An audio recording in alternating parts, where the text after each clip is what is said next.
పైనే జరిగిన ఆన్లైన్ లైంగిక హింస, సెక్షువల్ అబ్యూస్, సెక్షువల్ ఎక్స్‌ప్లాయిటేషన్ ఎలా జరుగుతున్నాయి మనం డిస్కషన్ చేశాం. ఎందుకు జరుగుతున్నాయి, ఏ మాధ్యమాల్లో జరుగుతున్నాయి అది కూడా మనం డిస్కషన్ చేశాం. మనం అందరూ సివిల్ సొసైటీ ఆర్గనైజేషన్స్, మనము సోషల్ యానిమల్స్. మన బ్లడ్ లో సోషల్ యాక్టివిటీ, సోషల్ యాక్టివిజం ఉంది.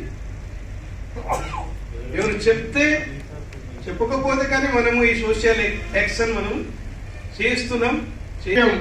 మనం ఏం డిస్కషన్ చేసాం ఇక్కడే అది ఇంకా మల్టిపుల్ చేసి కమ్యూనిటీకి అది తీసుకెళ్ళాలి. మనం ఇక్కడ 40 మంది ఉన్నాం. 4,000 జనాల దగ్గరికి ఈ మెసేజ్ వెళ్ళాలి. 4,000 చిల్డ్రన్ దగ్గరికి ఈ మెసేజ్ వెళ్ళాలి.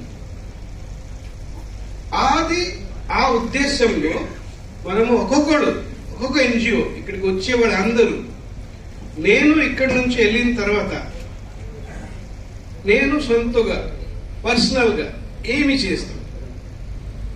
ఎందుకంటే మా లోపల ఉన్నాయి, ఆ బాధ్యత మా లోపల ఉన్నాయి, ఆ సోషల్ యాక్టివిజం మా లోపల ఉన్నాయి.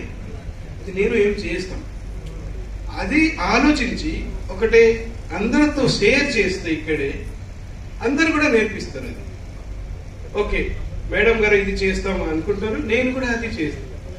లేదా నేను ఈ విధంగా అవేర్నెస్ తీసుకొస్తాం ఆలోచిస్తున్నాను, వేరే వాళ్ళు కూడా చేసుకోవచ్చు. అది ఎలాంటి ఒకటి షేరింగ్, నాలెడ్జ్ షేరింగ్. ఈ లంచ్ తర్వాత సెషన్ నాలెడ్జ్ షేరింగ్ మాత్రమే. ఈ నాలెడ్జ్ మనము ఎట్లా ముందుకి తీసుకెళ్తాం దాని గురించి కొంచెం మనం మాట్లాడితే ఇప్పుడు అది అందరికీ యూజ్ఫుల్ గా అవుతుంది.